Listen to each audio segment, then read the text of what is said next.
Hey everyone, Spencer here. It's out for a walk, enjoying some fall colors and getting some fresh air, thinking about this redistricting issue and a lot of the questions and some of the confusion I've seen among folks. Thought I'd maybe try to put together a little video that walks you through some of the questions and clarifies hopefully the process and things going on for you all, and also debunk some things. So you probably heard today the governor announced he is calling for a special session.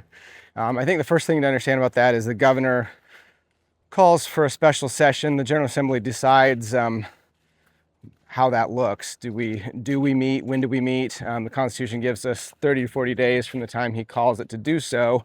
That also doesn't even mean we need to do anything necessarily. That'll be all sorted out in the next couple of days. I don't know where that'll go. I'm sure we'll continue talking as a caucus, figuring that out. But so we'll see on that one if we do end up coming in and when that might happen. But what I really want to talk about today is some of just the redistricting process and some of the myths out there. So typically, the Constitution says you do a census every 10 years, and then that census is used to figure out the apportionment of representatives. And historically, that's the way it's done. It's for the most part unprecedented to do it, at least without a court order, outside of that process, because there's a lot of process and there's a lot of power in map making. And so, I mean, we talk about the word gerrymandering, but let's not be polite about it, and let's call it what it is. I mean, gerrymandering is effectively an attempt to rig an election, or at least to stack the deck against it going a certain way. And so it's a lot of power. And so that power has been reserved by tradition once every 10 years. And that gives the people some chance, even if the deck is stacked against a certain outcome, at least there is some time for things to adjust, populations to shift, people to organize, figure out how to compete in a certain district and compete for power. The danger here is if map makers can effectively rig an election whenever they want, then that gives the establishment or whoever controls the power a lot of ability to thwart the will of the people. Whether you're an incumbent that wants to protect yourself from a challenger or a party, and that could extend down to the state level if it became norm to do this anytime we wanted. It could get messy. But the current maps that we have, they're only a couple years old, so we've had 2 elections with them. And typically we would not redistrict for many more years. Really, we're kind of either 5 years too late or 5 years too early if we want to have a debate about do we need to be more aggressive to compete with other states in our gerrymandering.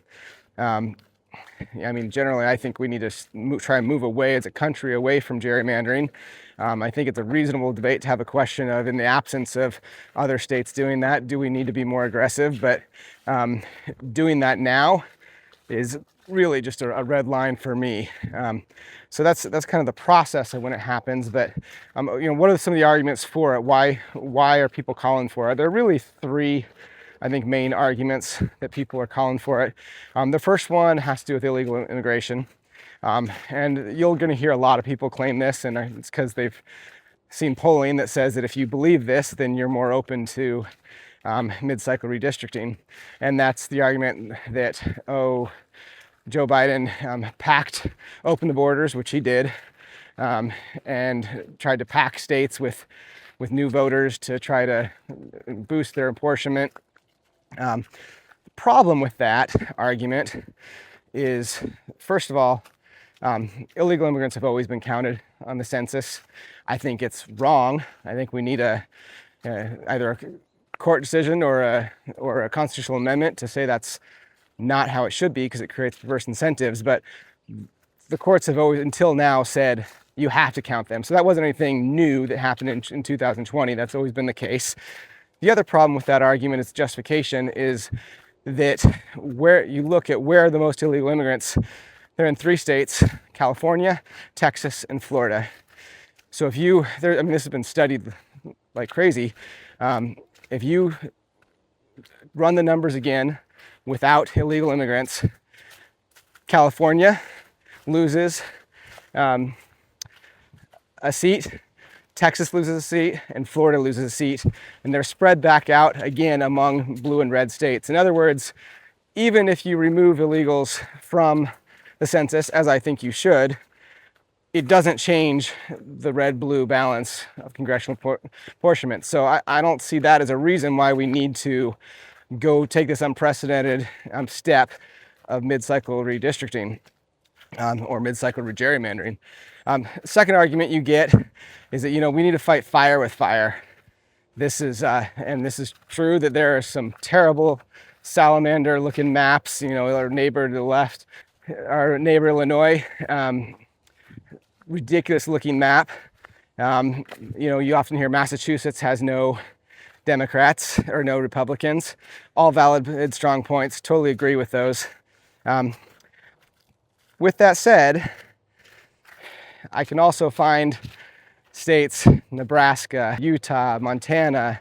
There's all kinds of other states that are just like Massachusetts, that have a high percentage voting from the minority party, but zero Democrats in Congress.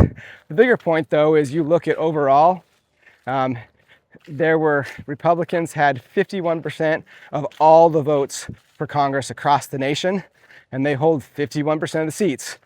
That seems to say that we kind of already have been fighting fire with fire, and you could make an argument that we need to do that more aggressively, like I said. I think we need to step away from it across the board, not unilaterally, but in partner with states of different persuasions. But you can make that argument, but to do so now, I don't think that is justifiable. The third reason people are asking for it, I think, is actually the strongest argument for it, but it still falls a little flat. The third argument is that because of the pandemic in 2020, which, of course, the census was overseen by Trump, but some of the numbers did come in later after that. There were a lot of errors, uncharacteristic errors. And there's data that shows that those errors potentially cost Republicans 3 seats in Congress, mostly out of Texas and Florida were undercounted. That's a reasonable argument. Do we need to correct that? But there's no evidence that Indiana was one of those states, and Texas has already tried to fix that issue. They've already passed new maps. Florida is probably about ready to do so.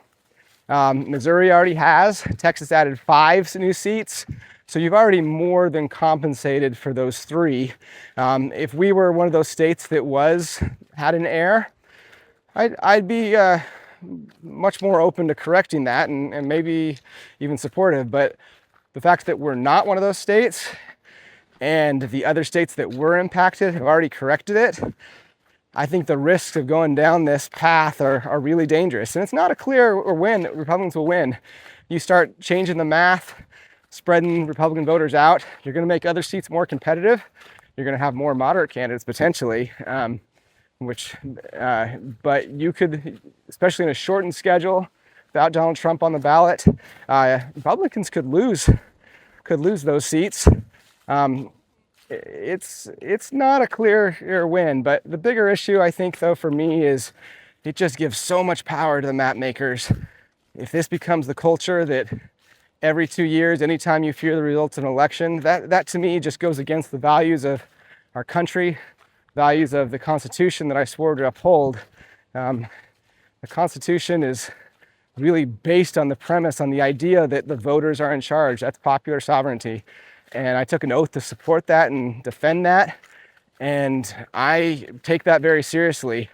And so I'm not going to violate that for any reason. And certainly not one that's just partisan based and asked for on poor principles. So anyway, I've rambled a bit. I'll maybe do a few more of these from time to time, especially if we do end up having a special session. But for now, I just wanted to touch base. And I guess the last thing I will sign off with saying is I've been listening to voters, responding to emails, answering calls, and overwhelmingly, Republicans and Democrats a majority of Republicans, a majority of Democrats contact me and said, don't do this. This isn't right. This isn't who we are. It gets noisy online from out-of-state bots, or I shouldn't maybe discount them as bots, but out-of-state pressures. But when you talk to my constituents, this is not what they want. And so that matters to me as well. But I'll keep listening to folks and always open to hearing new ideas. But that's how I feel on the issue. I've trusted. I've always said I'd tell you the truth even if you didn't want to hear it, and I would act on principle. And so I'm proud to be upholding that campaign pledge. And I will continue to act on principle. I will continue to study things out, to find good information, and to vote accordingly, because I want you to be able to trust that I will do my research independently, with good sources, and vote my conscience on the principle that I've promised to uphold. So thanks. We'll talk to you later soon.